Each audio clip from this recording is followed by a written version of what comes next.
मित्रों, हर रविवार को आप यहाँ आते हैं, हमेशा ये भाव होता है हम सब का कि आपका आज से बेहतर कल, कल से बेहतर अगला दिन, अगले दिन से बेहतर आपका अगला सप्ताह, अगले सप्ताह से बेहतर अगला महीना धीरे धीरे बनता जाए। लेकिन क्या सोचने मात्र से बन जाएगा? कई भाई ऐसे हैं कि हर दिन सोचते हैं कि हमको बेहतर बनना है, हमको अच्छा बनना है, हमको शानदार बनना है, हमको सही राह पर चलना है। सोचते तो हैं, कर नहीं पाते हैं। इसका कारण है कि केवल सोचने मात्र से मनुष्य के विचारों के अंदर परिवर्तन नहीं होता, उसके साथ उसकी इच्छा शक्ति मजबूत होनी चाहिए। कई विद्यार्थी ऐसे हैं, हर दिन सोचते हैं कि इस साल रिजल्ट दे देंगे। ये सोचने से अगर रिजल्ट होता ना तो पटना में आने वाले 8-10 लाख लड़का हर साल रिजल्ट दे के जाते। सोचने के साथ साथ आपकी इच्छा शक्ति मजबूत होनी चाहिए, और इच्छा शक्ति मजबूत तब होता है जब व्यक्ति नियमितता पूर्वक ध्यान करता हो, मेडिटेशन करता हो। आप दुनिया के किसी भी राइटर की किताब को पढ़ जाइए, कितने भी ज्ञान को अपने अंदर रख लीजिए, ज्ञान से इच्छा शक्ति कभी मजबूत नहीं होता।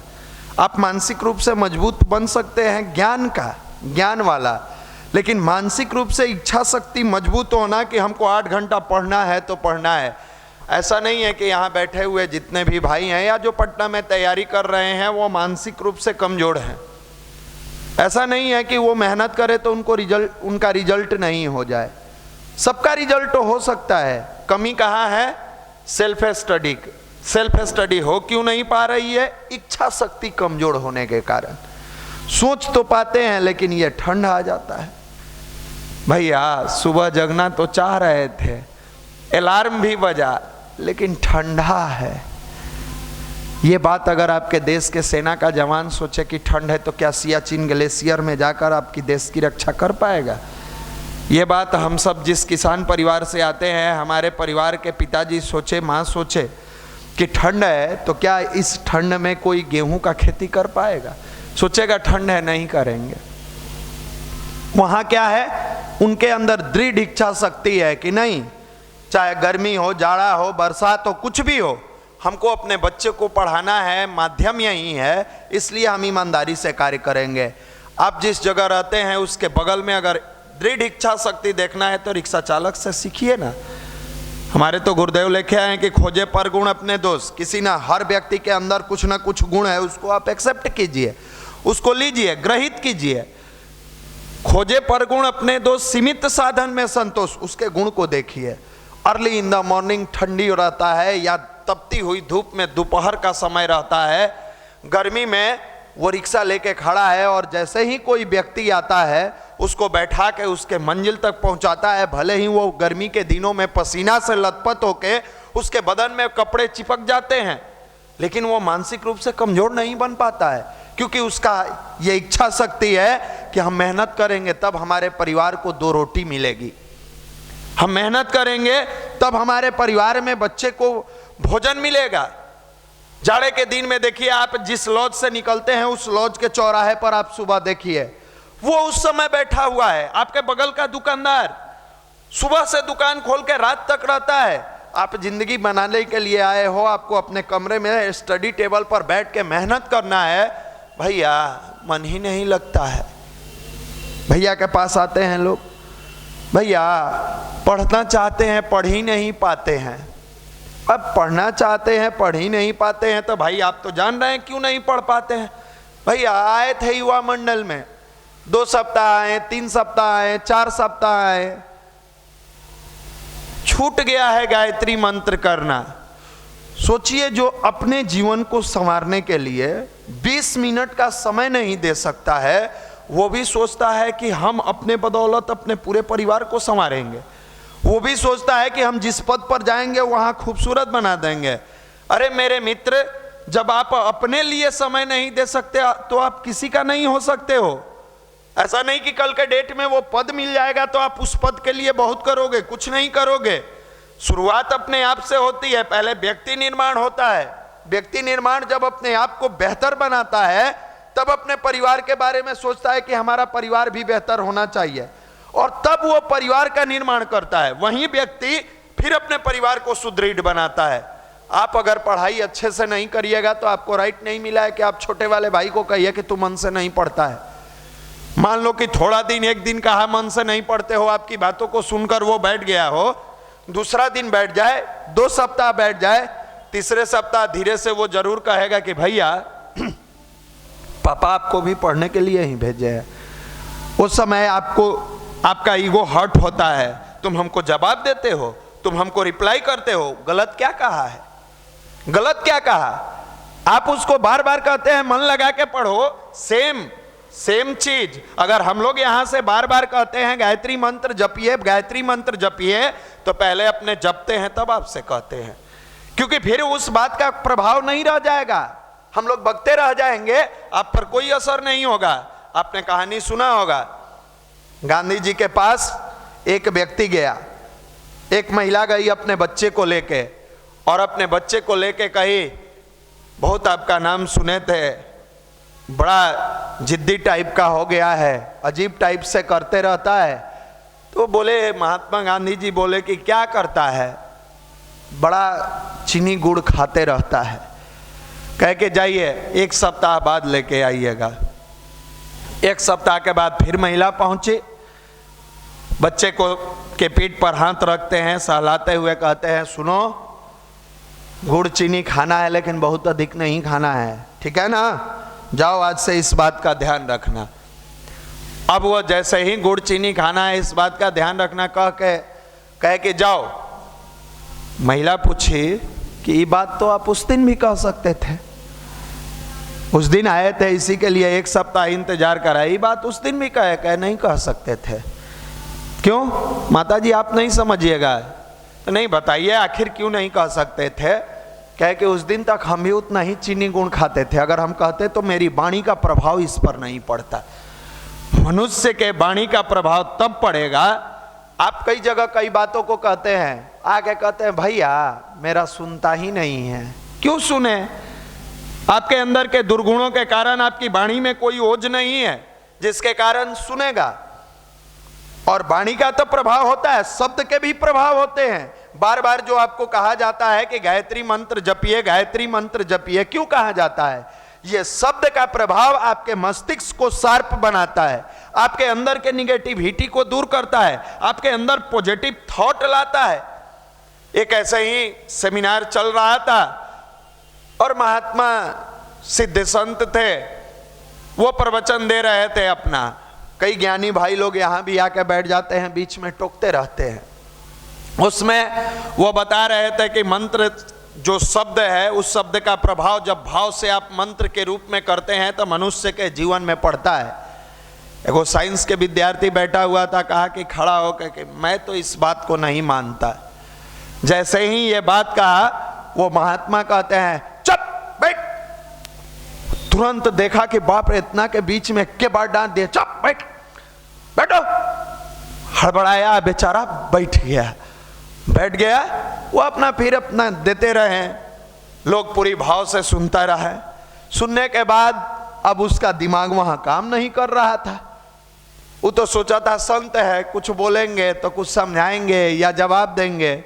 उसको तो ये मन में भाव नहीं लगा कि एक बार उठेंगे तो डपट के बैठा देंगे। अब बैठा दिए, बैठ गया। जब कार्यक्रम समाप्त हुआ तो जल्दी से भाग के गया, कहा स्वामी जी आपसे हमें ये उम्मीद नहीं थी। बोले मैंने क्या किया, मैंने तो कुछ नहीं किया। तो नहीं, इतने लोगों के बीच में हमारी बेइज्जती हो गई। बोले कब? तो वहीं जैसे ही आपको बोले थे ना कि शब्द का प्रभाव नहीं पड़ता है। अच्छा वो वाली बात। बोले तो मैंने कुछ नहीं किया, बस उसी शब्द का प्रभाव तो तुमको दिखाया। तुम बोला कि शब्द का प्रभाव नहीं पड़ता है, हम शब्द से ही तुमको बोले कि चुप बैठ। अगर प्रभाव नहीं पड़ता तो तू हड़बड़ा के बैठ कैसे जाते?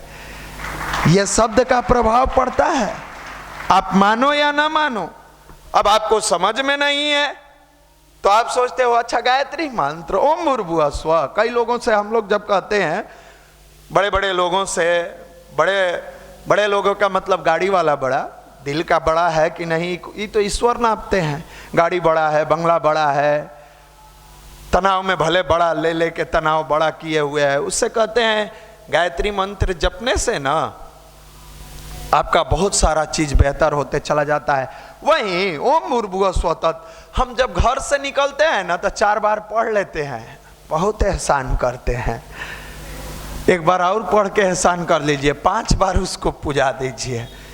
इतने बड़े विज्ञान को चलो वो लोग नहीं समझते, कम से कम इस युवा पीढ़ी को तो समझना होगा, क्योंकि जिस पर पूरा परिवार डिपेंड है, जिस पर पूरा समाज डिपेंड है, जिस पर पूरा राज्य डिपेंड है और जिस पर पूरा राष्ट्र डिपेंड है, उस युवा पीढ़ी को इस मंत्र के बारे में समझ नहीं है कि ये 20 मिनट का मंत्र जब पूरी भाव से, नए भाइयों के लिए 20 मिनट हम लोग चिल्लाते हैं, पुराने भाइयों के लिए मिनिमम 30 से 40 मिनट, 20 मिनट पूरी भाव से बैठ के तन्मयता पूर्वक पुकारते हैं, भाव से। वैसे इसमें से प्यार आप लोग किए हैं? किसी से प्यार कहा जाता है तो इसे आंख फाड़ के देखेगा। तो महाराज माँ बाप से प्यार नहीं किए हैं, अभी तो मोबाइल से इतना प्यार है कि किसी का मोबाइल लेके पटक दे तो उसका कलेजा निकल जाएगा। ले ले कि लाइए, प्यार नहीं ना किया है ना भैया, हम नहीं करते, मोबाइल निकालिए, निकाल के एक बार अगर पटक दें उसका प्यार छलक जाएगा, तुरंत बाहर आ जाएगा। आप किसी से प्यार करते हैं, या छोड़िए आपको प्यार का मतलब तो अब दूसरे कुछ समझ में आता है। छोटे बच्चे को देखिए, जब उसको कोई डांटता है, बोलता है, वो भाग के कहाँ जाता है? अपनी माँ के पास। और दुनिया में जब किसी जगह उसका काम नहीं बनता है तो उसको पता है कि ये वो व्यक्ति है, ये वो शक्ति है, ये वो नारी है जो हमारी हर इच्छा को पूरा करेगी। कई बार पिता लोग भी बात टाल देते हैं, पापा ये खरीद दीजिए, नहीं खरीदाएगा, जाओ बाद में खरीदाएगा। उसको जब कहीं आश्रय नहीं मिलता है तो अपनी माँ के पास जाके बेचारा पूरा भाव से कहता है, माँ देखो ना, पापा से कहे थे कलम खरीदने के लिए, कह रहे हैं अभी नहीं खरीदाएगा। माँ कहती है चिंता मत कर, सिर पे हाथ सहलाते हुए, कलम तो खरीदाएगा। मेरा बेटा कहा है तो कलम खरीदाएगा, मेरा बेटा कहा है तो फलाना खरीदाएगा, चिलाना खरीदाएगा। माँ कभी अपने बच्चे को निराश नहीं करती है, कभी नहीं। या जब कभी जिंदगी की समस्या आती है तो आप भाग के कहाँ जाते हैं? वहीं छोटा बच्चा भाग के अगर स्कूल में रहता है, कोई समस्या आती है तो अपने गुरु के पास, इस शैक्षणिक चीजों के लिए गुरु के पास जाता है। मेरे मित्र, ठीक उसी प्रकार हमारे गुरुदेव माता जी हैं। जब पूरी भाव से आप दुनिया के जंजाल से, अरे दोस्तों चीटिंग करता है, स्टाफ भी चीटिंग करता है, परिवार वाला भी चीटिंग करता है, भाई भी चीटिंग करता है, समाज के लोग भी चीटिंग करते हैं, ये मेरा बात नहीं सुनते, बात नहीं मानते मेरे इच्छा अनुसार, उस समय अगर आप भागते हो प्रत्येक दिन और भाग के उस माँ के पास जाते हो, माँ गायत्री के पास, वंदनीय माता जी के पास, तो जिस प्रकार छोटा बच्चा भाग के अपनी माँ के पास चिपकता है और अपनी बातों को कहता है, माँ मुझे ये नहीं मिल रहा, मुझे वो नहीं मिल रहा है, मुझे इस बात का दुख है, और माँ सिर पे हाथ रख के कहती है, बेटा चिंता मत कर, सब होगा, तुम जो चाहते हो वो होगा। जब 20 से 30 मिनट पूरी भाव से गायत्री जपते हो तो वो भी माँ कहती है, तू चिंता मत कर, आज नहीं तो कल तुम्हारे जीवन में बेहतर होगा। इस विज्ञान को जिस दिन आप समझ जाइएगा ना, दुनिया में आप कभी हताश और निराश नहीं रहिएगा। और जब जिंदगी में आप किसी पद पर जाइएगा, कहीं जाइएगा, या जिंदगी में अभी भी किसी झंझावत में फंसिएगा, वैसे ही जैसे लोग शिक्षा लेने के लिए, शब्द जानने के लिए, रीजनिंग मैथ जानने के लिए, फिजिक्स केमिस्ट्री जानने के लिए अपने शिक्षक के पास जाते हैं, आप जिंदगी के बहुत सारे गुणों को सद्गुणों में बदलने के लिए जब आप भाग के परम पूज्य गुरुदेव के पास जाते हैं और आपकी जटिल समस्याओं का समाधान, वो चाहे मैथ का हो, चाहे फिजिक्स का हो, चाहे केमिस्ट्री का हो, आपके शिक्षक करते हैं, आपकी जिंदगी के जटिल से जटिल समस्या का समाधान परम पूज्य गुरुदेव करते हैं। जिस प्रकार शिक्षा के क्षेत्र के प्रश्नों का समाधान शिक्षक के पास है, उसी तरीके से निजी जिंदगी के समस्याओं का समाधान गुरुदेव के पास मिलता है, गुरु के पास मिलता है। क्योंकि गुरु कोई व्यक्ति नहीं, एक शक्ति होता है जो अंधकार से प्रकाश की तरफ ले जाते हैं, जो भटके को राह दिखाते हैं, जो अनगढ़ को सुगढ़ बनाते हैं, जो पर्सन की पर्सनालिटी को बेहतर बनाते हैं। इसी का नाम भारत का अध्यात्म और यही गायत्री मंत्र है। आज का नौजवान अगर इस चीज को बारीकी से समझ ले उसके जीवन में किसी चीज का कष्ट नहीं हो सकता है। दुर्भाग्य है कि आज के नौजवानों को यह समझ नहीं है कि मेरे देश का विज्ञान इतना ताकतवर था, इतना मजबूत है और रहेगा। ऐसा नहीं कि पहले ही था अब नहीं है, है। और जब तक यह धरती रहेगी, जब तक यह ब्रह्मांड रहेगा, इस भारत की संस्कृति हमेशा दुनिया के लोगों को दिशा दिखाने का काम करेगी। यह भारत का अध्यात्म हमेशा भटकों को राह दिखाएगा, अनगढ़ को सुगढ़ बनाएगा। इस भारत का अध्यात्म हमेशा वसुधैव कुटुंबकम का पाठ पढ़ाएगा, दुनिया माने या ना माने। जहां लोग हथियार से बात करना जानते हैं, वहां हमारे गुरुदेव ने डाला, बेटे यह हथियार वाली क्रांति का अंत नहीं हो सकता है, युद्ध किसी चीज का विकल्प नहीं हो सकता है। फिर विकल्प क्या है? हम बदलेंगे, युग बदलेगा, हम सुधरेंगे, युग सुधरेगा। यानी विचार क्रांति, क्रांति लाओ। कैसी क्रांति? विचार क्रांति। विचारों से विचारों को बदलो। वो नौजवान जो नशा में लिप्त है, वो लड़के जो अपने पिता से पैसा लेकर पटना में कैरियर बनाने के लिए आते हैं और आलस में अपने समय को बर्बाद करते हैं, उनके अंदर पहला विचार डालो कि साधना करे। साधना किसकी? देवी देवता की नहीं, अपने जीवन देवता की साधना, आराधना। आप भगवान की पूजा तब कर पाओगे श्रद्धा और समर्पण के साथ, जब अपने आप को आप समझोगे कि मैं कौन हूं, हु एम आई। अभी तो आपको लगता है फलाने गांव से आया हुआ मैं एक व्यक्ति हूं, फलाने गांव से भेजा हुआ फलाने के बेटा हूं मैं। नहीं, आप परम पूज्य गुरुदेव परम वंदनीय माता जी की गोद में बैठ के जब अपने आप से पूछते हो तुम कौन हो, तो परमात्मा की कृति का सबसे श्रेष्ठ प्राणी में से एक आप हो, जो मनुष्य के रूप में आपको धरती पर भेजा गया है। जब अकेला में पूछते हो मैं कौन हूं, तब पता चलता है कि आप अकेला पेट भरने के लिए, रोटी दाल की कमाई के लिए नहीं आए हो कि मुझे नौकरी मिल जाए, मेरा पेट भर जाए, मेरी पत्नी का भर जाए, मेरे बेटे का भर जाए, मेरे पिता का भर जाए, मेरी मां का भर जाए। नहीं, आप उन लोगों में शामिल नहीं हो। आप इसलिए इस धरती पर आए हो। प्राणी जब जानवर अपना पेट भर लेता है तो यह मनुष्य तो बुद्धिजीवी है, इसका पेट क्यों नहीं भरेगा? आप इसलिए आए हो कि परमात्मा आपको यह मौका दिया है कि आप अपने बदौलत अपना भी कल्याण करो, समाज का भी करो और राष्ट्र का भी करो। अध्यापक है युग निर्माता, छात्र राष्ट्र के भाग्य विधाता। आप छात्र हैं, आप विद्यार्थी हैं, आप राष्ट्र के भाग्य बनाने वालों में से एक हैं। आप अपने आप को सिमटा लिए हो। हम तो भैया ग्रुप डी वाला आ गया है, फरवरी में ढुक जाना है। महाराज ढुक जाइए, पहले से भी बहुत सारे लोग ढुके हुए हैं। ढुक के क्या कर रहे हैं? तब फोन करता है, भैया गुजरात में ग्रुप डी में है, मन नहीं लगता है, छोड़ दें। महाराज उसी में ढुकने के लिए तो ये सब ललायत है। आप भी ललायत थे जब युवा मंडल से जुड़े थे, अब छोड़ने की क्या है बात कर। वो वाला मजा नहीं है, छोड़िएगा तो और मजा नहीं। जिंदगी का मजा लेना है तो अध्यात्म को साथी बनाना होगा। हमेशा याद रखिए, जिंदगी का मजा लेना है तो गायत्री मंत्र को जिस भाव में सोचिए, लेकिन हर दिन 20 से 30 मिनट अपने जीवन में एकांत में बैठ के मनन चिंतन और जप करना होगा। जिंदगी का अगर मजा लेना है बिना तनाव का, तनाव आएगा ऐसा नहीं है, लाइफ में तनाव ना आए तो लाइफ का मजा ही नहीं रहेगा। ये पार्ट ऑफ लाइफ है। हर मनुष्य के जिंदगी में तनाव आएगा, ये मनुष्य के लिए पार्ट ऑफ लाइफ है। ये पार्ट ऑफ लाइफ है। ऐसा नहीं है कि तनाव नहीं आएगा, बिना तनाव के आप रहिएगा। ये पार्ट ऑफ लाइफ है। लेकिन जो मनुष्य नियमितता पूर्वक साधना करता है, मेडिटेशन करता है, उस तनाव को चुटकी बजा के दूर करता है। ये आर्ट ऑफ लाइफ है। यही जीवन जीने की कला है और ये युवा मंडल सिखाता है, पूरी भाव से सिखाता है, पूरी तन्मयता से। ये चिंता नहीं करता कि इसमें बैठे हुए कौन लोग अपनाएंगे। जब गंगा गोमुख से निकलती है तो इसकी परवाह नहीं करती है कि कहाँ टहनी रोकेगा, कहाँ पत्थर रोकेगा, कौन पानी निकाल के शिव जी पर चढ़ा देगा, कौन लाकर भैंस इसमें धोएगा। बस उसका लक्ष्य होता है कि अपनी सफर को आगे बढ़ाते हुए अपने रूप को विशालकाय कर ले।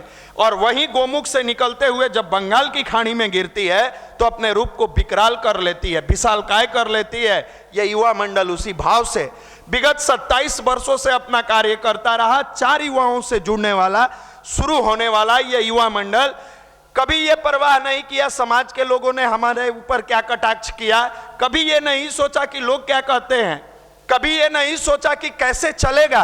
अरे जिनकी योजना है वो जाने, जिनके लिए किया जा रहा है वो जाने, जिनके लिए समर्पित होकर इतने युवा जुड़े वो जाने।